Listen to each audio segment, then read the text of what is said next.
once I got into National Cyber League, it took me a while to warm up to it, but I was getting such fantastic feedback from students of how much they enjoyed it. I just really pushed it with the Cyber Club, and it really took off from there. The students just flat out really enjoy it.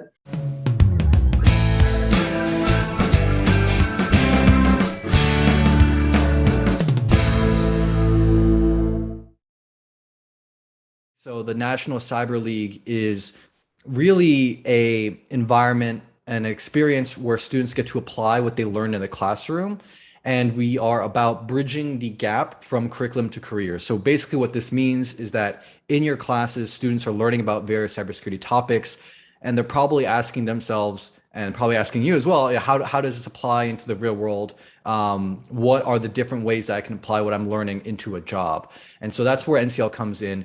We provide this environment which is structured like a competition. For a lot of students, it's a game. It's very enjoyable for them to participate, but they get to perform real world cybersecurity tasks. They get to do all the different things that they're learning about the concepts in class, like how does cryptography work? They get to break different cryptography ciphers. They get to encrypt messages using cryptography. They get to learn about looking at network traffic. So you might have a class about like routers and networking. They get to look at packet captures and identify different attacks and so forth. And so it's really about providing an interactive experience where students get to perform these real world tasks.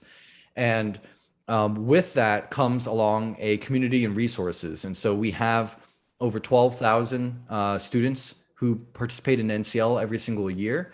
Tally has the stats up here. And it's about around 3/4 of all CAE schools. And so it's a great way to meet the requirements for being a CAE school. One of those requirements is participation in competitions. But for students, what they really get out of it is this experience of applying what they learned in the classroom. And at the end of the experience, they actually get access to a scouting report. And the scouting report is a PDF document that outlines their strengths and weaknesses. And this is really good for them in two ways. One is, as a learner, it's good for them to understand how can they improve themselves and prepare themselves for a job. And the second way is when they're actually looking for an internship or a job, this provides a really good way for students to differentiate themselves with all the other applicants applying for these jobs. It's a way for them to demonstrate, I've gone above and beyond the classroom. I've actually had some practical experience, and it's a good way of providing some sort of experience in lieu of actual job experience to really give your students a leg up against all the other candidates applying for those jobs. And I'm going to switch over right now to do a screen share. I'm going to quickly walk over what this scouting report looks like. And so every single student who participates in NCL, they will get this, and it will outline their ranking, their national ranking. It'll tell you what percentile they're in, their score, accuracy, completion, and then it also has that divided into specific skill sets. And these are the different categories within the National Cyber League. And so you can see here cryptography, enumeration, exploitation, log analysis, and so forth. And we also provide detailed reports on each one of these individual skill sets.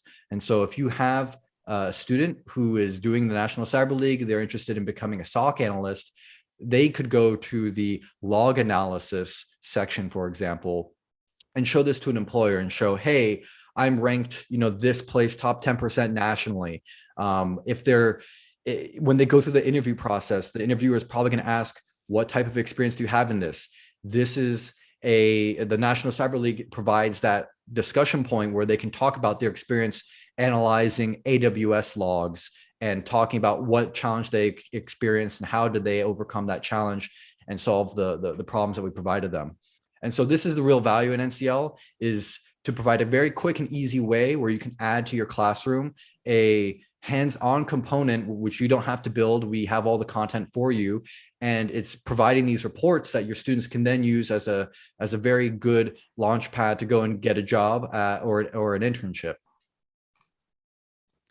I'm going to switch over now to another component of the National Cyber League, which is the power rankings. And so we put together every single season of NCL a list of the top schools who participate. And you can actually see the results from the spring season. And we're looking at not only individual performance, but team performance. And you can see here that we have a diversity in the number of schools that participate in NCL. There's a lot of four-year universities, two-year colleges. We also have high school students who participate.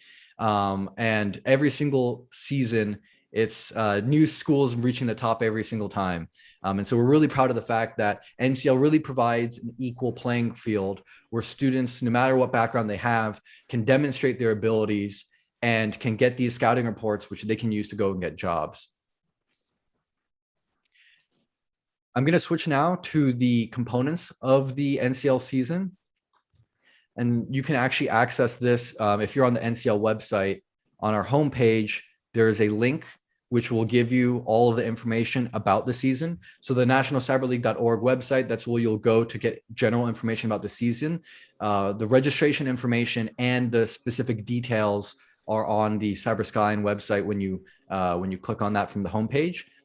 And this is the season schedule. And so the components of NCL are a gym, which is a practice guided environment where we provide step-by-step guides to the students to help them prepare and practice for NCL.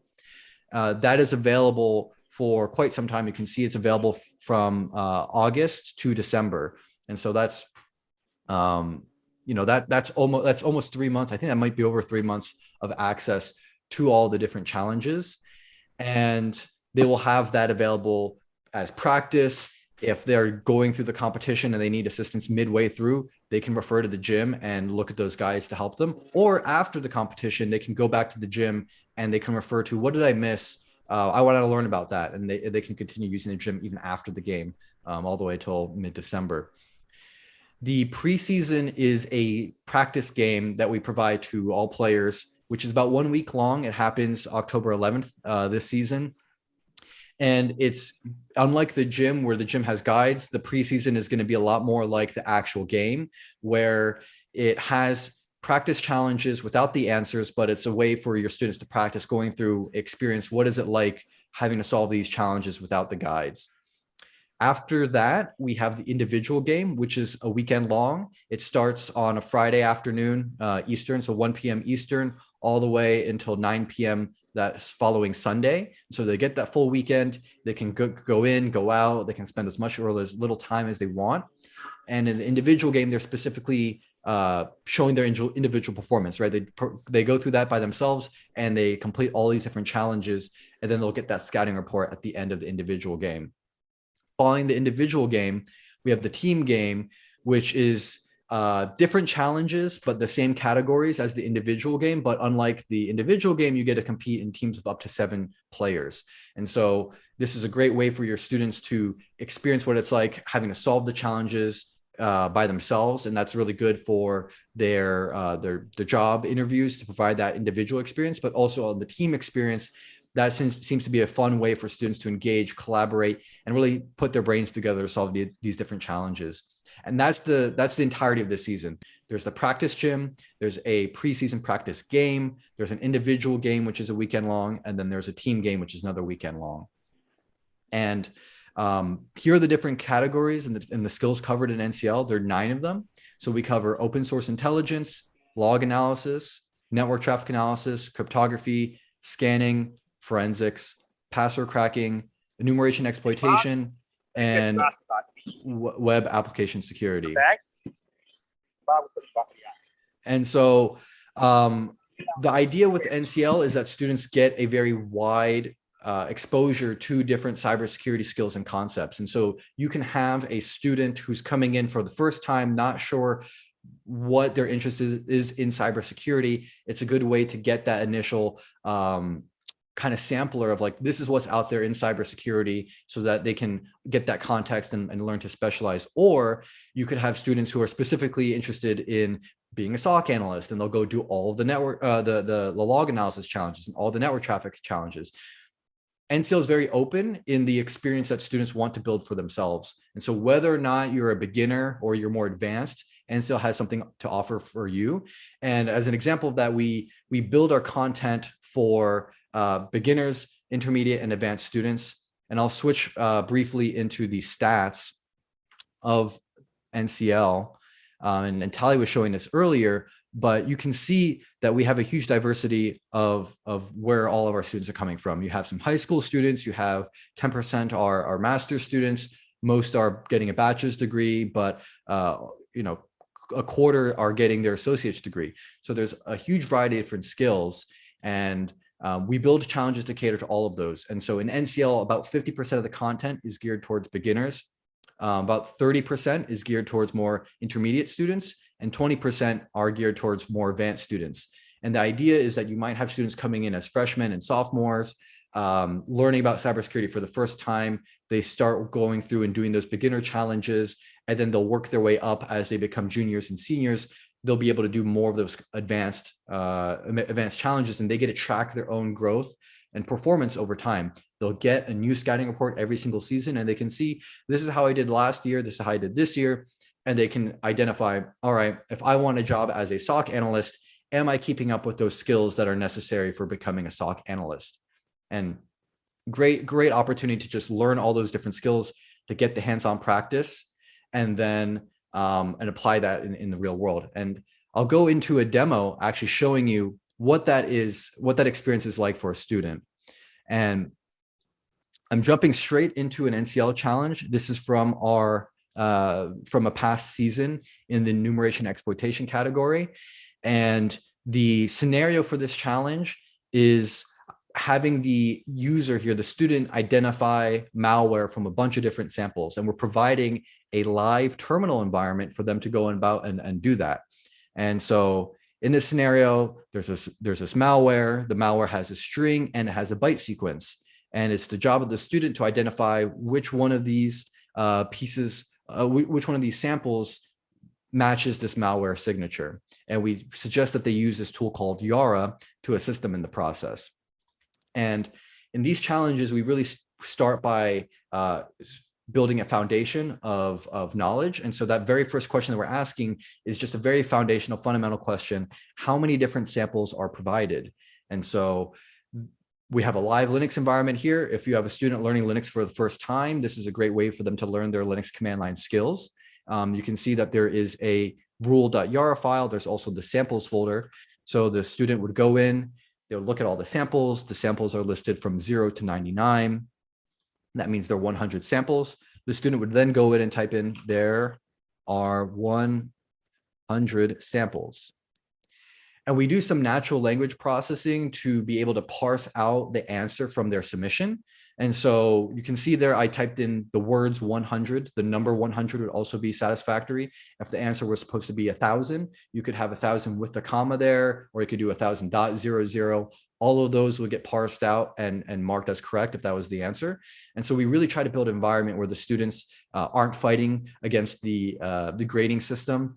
We have a lot of flexibility there, and we'll proactively check to see, are there students answering kind of like different syntaxes or variation of the answer that aren't normally being caught? And we'll actually go and retroactively credit them for those. And so the environment is really built to check, do they know what the concepts are, and not really have them fight with the answer submission. Because I know that's a common issue with a lot of labs is, the answer has to be in a specific format, and we try to be very cognizant of that.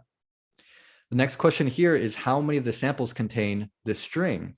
And so this string, if I go and look at the default rule that we provided, this string is actually already included in the default rule. And so if you have a student going through this for the first time, they've never heard of Yara before, they can pull up the manual on Yara, they can go online and search, how do I use Yara, and learn how to use Yara with the default rules here on the samples directory, just like that. You can run this here. There are all the samples that matched. I can put that through a line count, and there are 80 that matched. I type in 80, and now I get to the final step. What is the file name of the malware sample? And it's at this point where the student has to kind of put these things together. The default rule only contained this string. It didn't contain the byte sequence. So they have to go back to the prompt, copy the byte sequence, and we have native copy and paste within the browser and terminal environment. And so they can go here, add that byte sequence, check for the A and the B condition, run Yara again, only one sample matches, sample 32. And they've completed the challenge. And so you can see that the challenges are built so that students have to apply kind of their critical thinking ability. It's not expected that students will know all of the skills necessary to participate in NCL. The idea is that you are giving them the foundation. You're teaching a class that's explaining, how does how does antivirus work, right? And so this is kind of like Yara is a very primitive way to actually take a signature and identify malware. So if you teach them about antivirus and file signatures and malware signatures, this is a way that they can apply that into a real world environment. If they were an analyst at a company, they might be expected to identify the malware given that signature. This is just one topic within NCL. There's a bunch of different things. So even if you're not teaching all of these different topics in your class, if you're teaching cryptography, there's content there. If you're teaching networking, there's content there. There's all these different challenges. And even if you're not teaching that in your class, NCL provides a way for your students to get that additional exposure and learn different topics, even if you're not covering that in their class. And so this is really applying what they learned in the classroom, forcing them to think critically, forcing them to think on their feet. A lot of times, if you haven't taught them Yara specifically, this is a challenge where they could go and Google it and they could learn on the fly, just as if they were doing this in a work environment where they'd be expected to adapt to, here's a new technology. You might not be given formal training on this technology. You have to pick it up on the fly. That's exactly what NCL is preparing students to do. At the end of all of this hands-on skills assessments, they will get the scouting report. During the actual competition itself, they'll have a live report. And so they can see here, hey, here's how I performed over time. Here's how I perform relative to everyone else who's taken, who's participated in NCL. There's point distributions here. They can dive into specific skill sets. So maybe your student's only interested in enumeration exploitation. They can see all their stats relative to just that one topic. And so there's a lot of data and information provided to the student so that they get that hands-on experience. They realize, I need to learn X, Y, and Z if I want to work in this career. And they can see how far behind they are and understand, okay, I didn't understand these concepts. I now need to go and learn that and be better prepared. Or maybe they knocked it out of the park and they're about to graduate or try to get an internship. They get their scouting report, they go and provide that to an employer, and that gives them a leg up against all the other candidates for that job. And so that's an overview of the NCL experience. Your students will go through, they'll get the practice, they'll do these hands-on challenges in the individual and the team game. If they want to participate in the pre-season practice, they can do that as well. And then they'll get all these metrics and analytics to help them become a better professional and prepare for a job in cybersecurity. I'm going to pass it over now to David to kind of walk you through what is the experience like as faculty incorporating NCL into your class. So David, off to you. Great. Hello, everybody. Thanks for joining us. And before I jump in, I saw Tally, you posted a poll there. I kind of wanted to get the responses. So what did you find? It looks as if most people, 7 out of 10, have not participated in NCL in the past. Okay, perfect. Thanks. All right, so let me go ahead and I will start by sharing my screen too. There we go. Okay, so before I jump in, I just want to kind of reiterate my role here. So I am the recently appointed commissioner of NCL. That means I am not an employee of NCL. I am a coach, and I've been coaching my students on the NCL for the last about 7 years now. So we've been participating for a long time. If Franz actually picked, I think it was fall of 19. I don't know why you didn't pick fall of 19, but if you picked fall of 19, we would have been up there in the power rankings. So we've been doing pretty well here at Chico State. And I do like to point out, like what Franz said, that it is nice to kind of see different teams make it to the top of the leaderboard.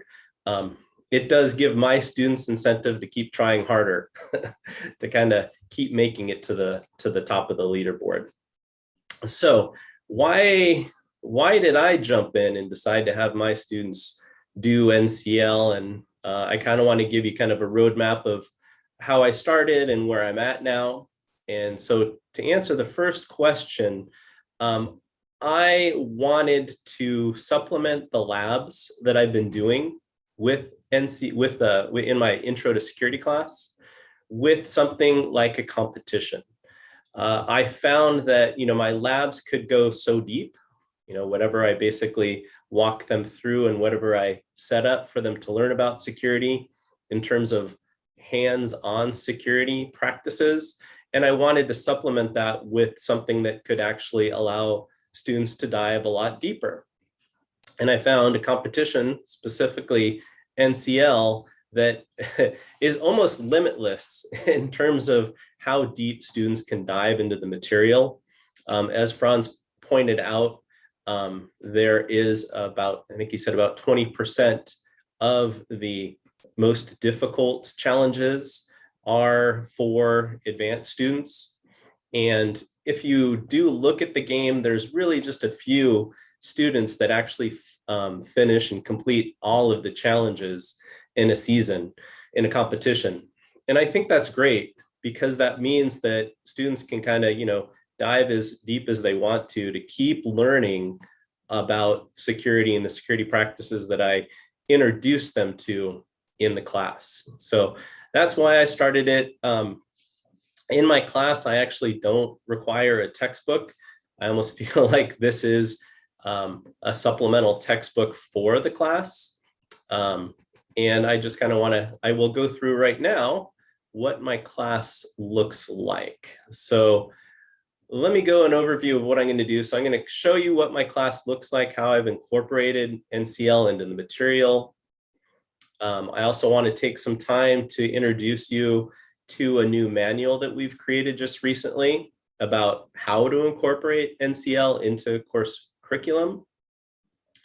And then I'm also going to give you a link to an external site to be able to see how I've incorporated NCL into my class, because what I'm going to show you here is kind of a closed site within Blackboard Learn.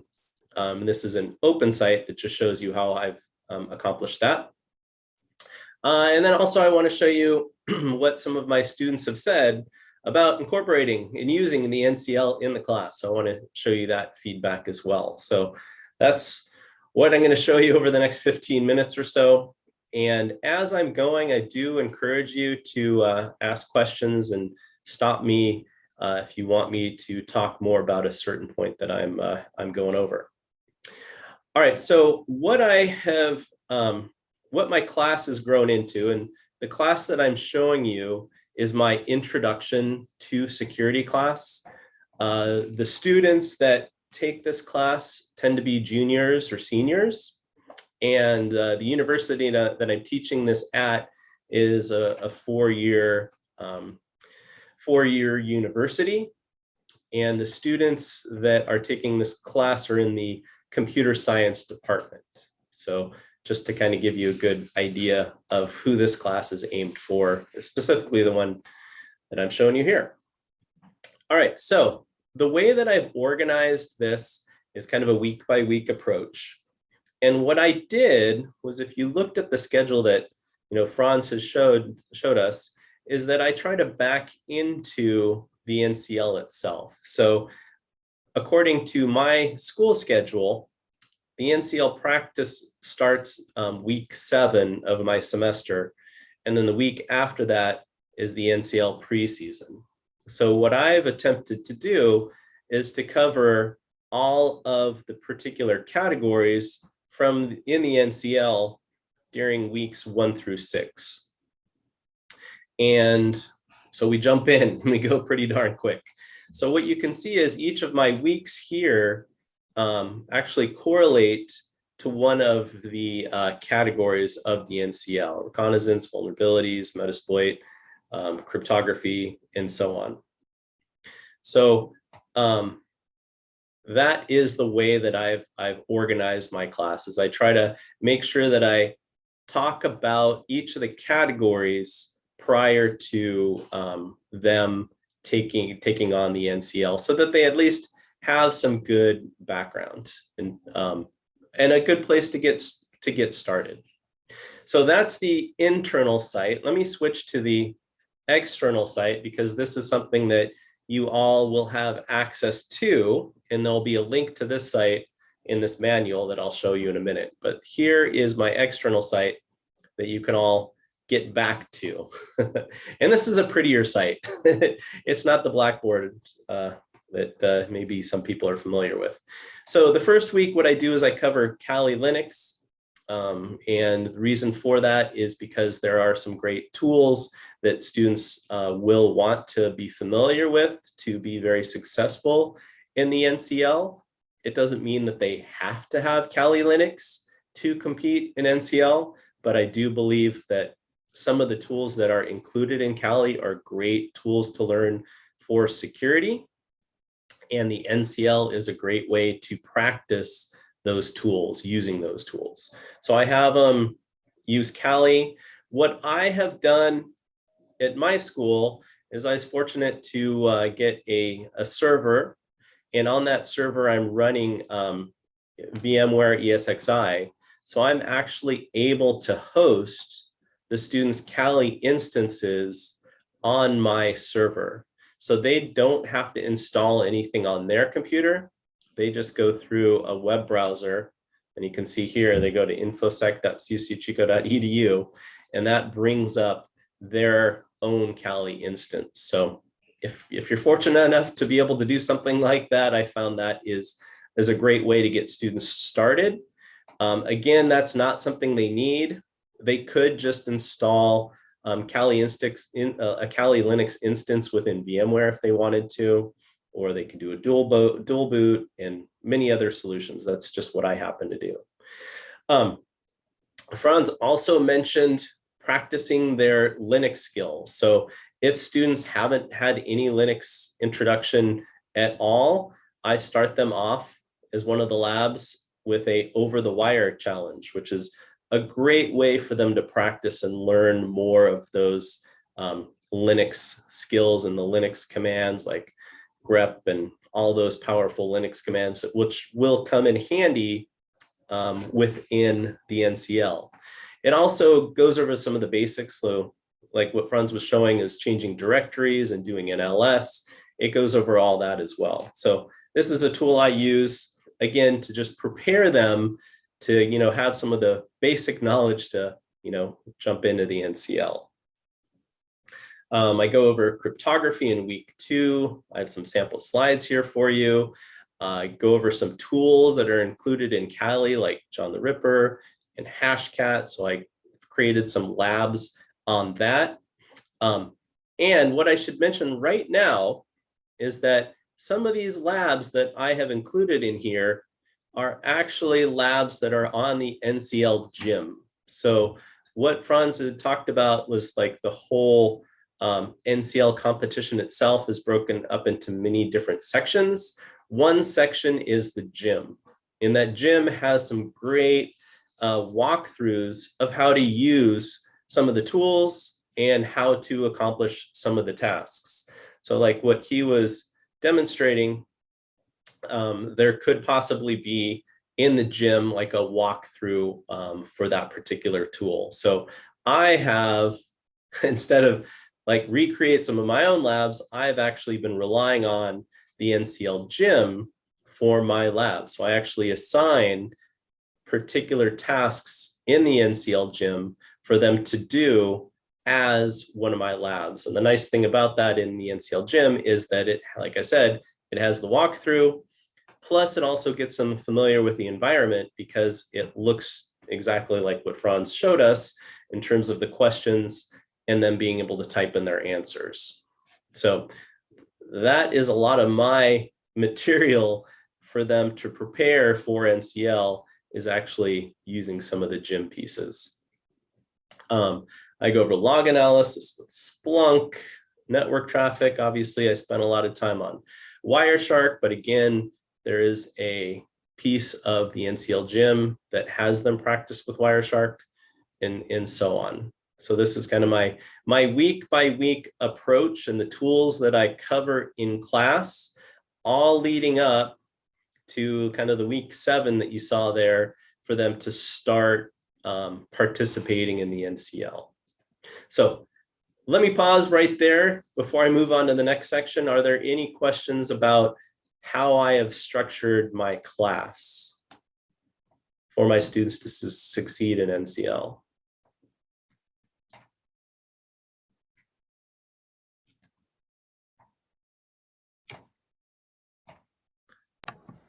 I'd say anybody feel free to speak up or just put your questions in the chat. I'm sure you must have questions. If not, I can keep moving on. It's fine. I will mention just at a breaking point here, NCL is not just a competition with all of these different aspects. It's also a community. And so, you know, on the call today, for instance, we have Fred Stinchcomb, who is part of our players committee.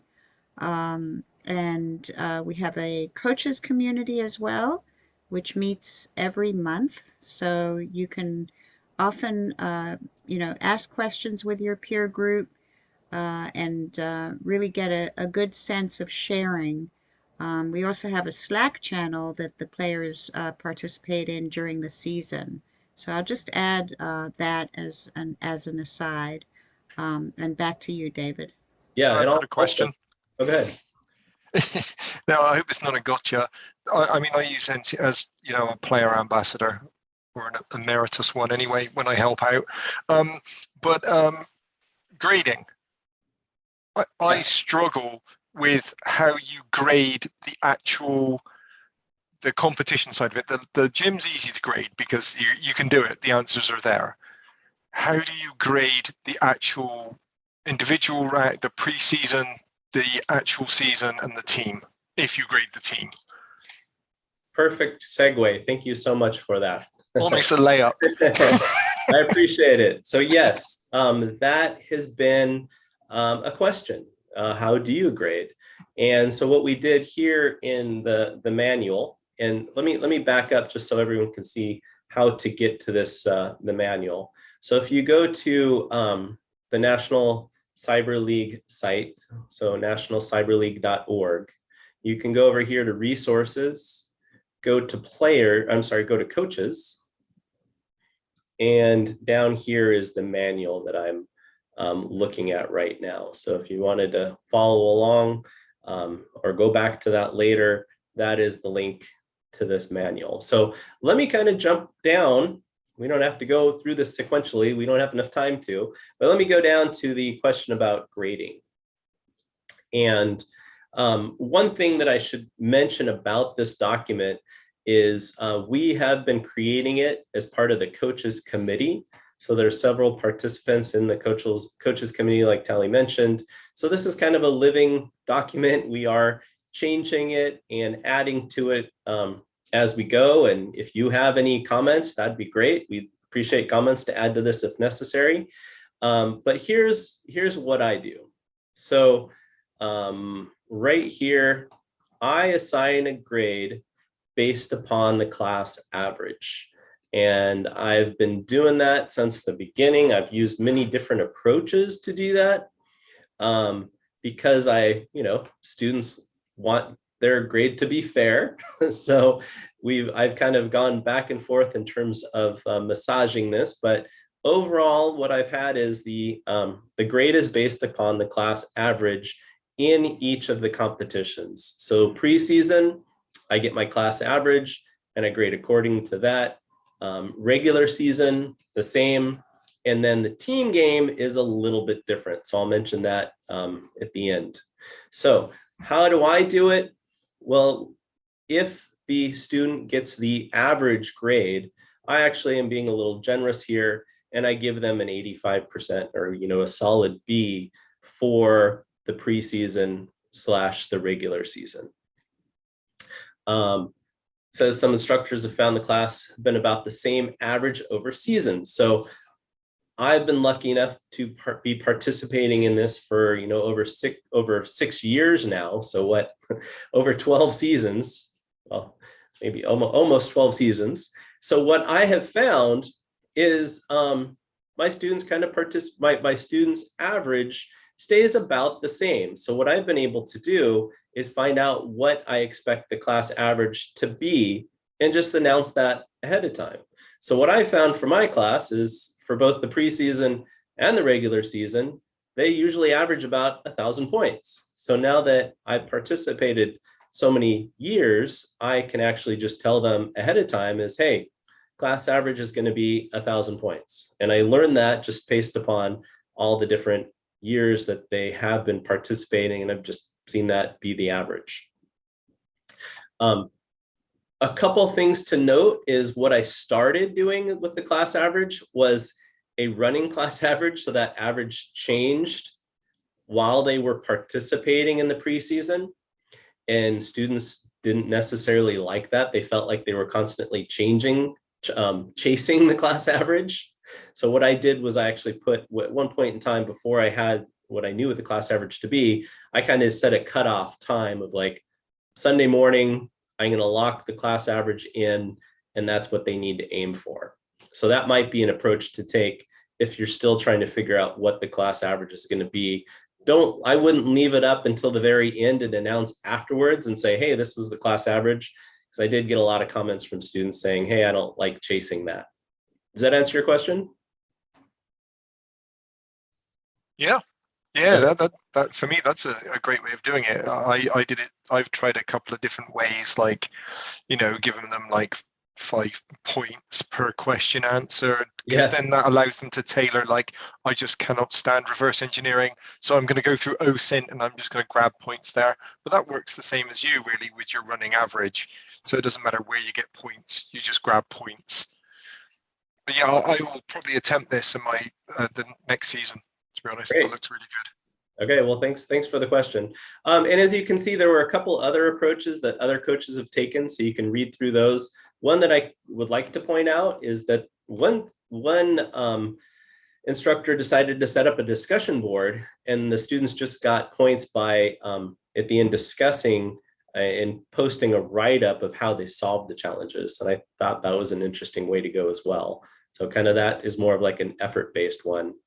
So there's many different ways to do it. The one that I listed here is the one that I have liked.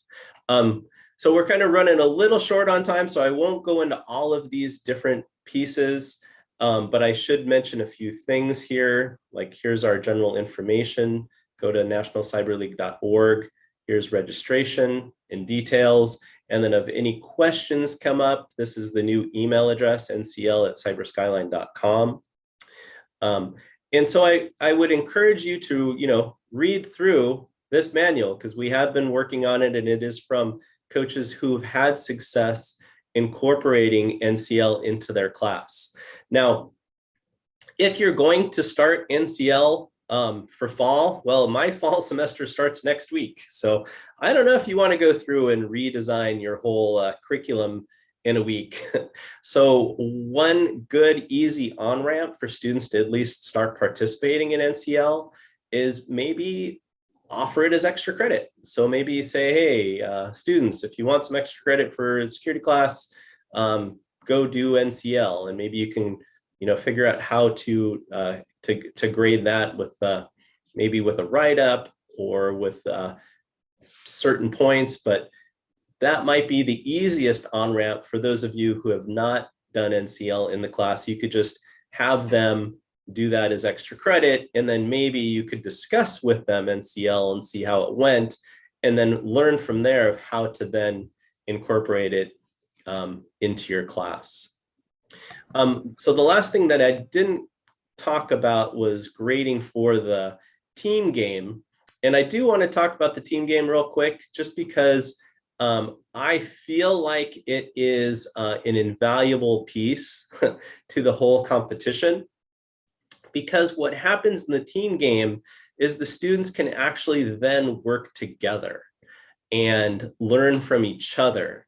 So I really like that aspect because, it's more of a real world experience. because they can actually in the real world talk to each other and, you know, work on whatever security challenge they're working on for work. So I think it's a great way to not only learn from each other, but also mimic real worlds. For me, though, what I did for the NCL team game was I actually made it extra credit. And I want to just point out why. And that's just because NCL does take up a lot of time. You know, we have the preseason, which is over a whole week. We have individual game that's over a weekend. I was getting some feedback from students that maybe it was just all too much NCL and it was taking away time from their other classes. So what I did was I made the team game extra credit. And you know what? Students love extra credit. Almost all of my students still participated in the team game. For some reason, extra credit is just one of those things they love to get. So extra credit, most students did it anyways. And with presenting it that way, they felt like it was their own choice to take more time to participate in the NCL, which I wanted them to do, but not complain about how much time NCL was taking up. So I don't know, maybe some sort of mind game there, but they still participated, yet they didn't feel like I was pushing extra work on them to compete in the NCL. A couple other things before we end is I wanted to show you, I have all of my student evaluation of teaching posted publicly. So wanted to just point out a couple things, like I'm very thankful that he introduced me to NCL. So these are all comments that the students gave about the class. And look, one of them just put, for what they liked about the class, NCL. That was about it. So I feel like I've had great success in incorporating NCL into my class. I feel like the students like it. They like the competition. I feel like they're learning a lot more about the material with NCL. So that is why I agreed and wanted to take on the commissioner role, is to really help you, meaning new coaches, new instructors to the NCL, you know, talk about NCL, why it's important, and then also help, you know, with incorporating it into your curriculum, because I kind of did it the hard way. I had to learn as I went. So I kind of want to present to you the results of how incorporating the NCL worked out for me in the end. So that is my role here. So I am open for questions as we go. The last thing I wanted to show was this is what my advisor dashboard looks like. So Franz kind of showed you from the player aspect. What I can actually do is look into each of my players, and I can actually click on each one of them and see how well they did in particular categories. So I wanted to point that out because I think that's a great resource just to see how students are doing. And then for me, I can kind of go back and go, oh, look, a lot of students aren't doing great at web apps. So maybe that's something I want to, you know, include more in my class, because this is just great feedback for me to see how well they're doing.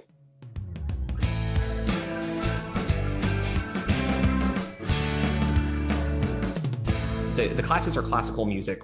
The competition is jazz. You know, it is about like improvisation and about like comping things together and not like in conversation with people and trying to keep the machine moving. Whereas like in the class, it's about, you know, organization and keeping everything straight and making sure that everything like works.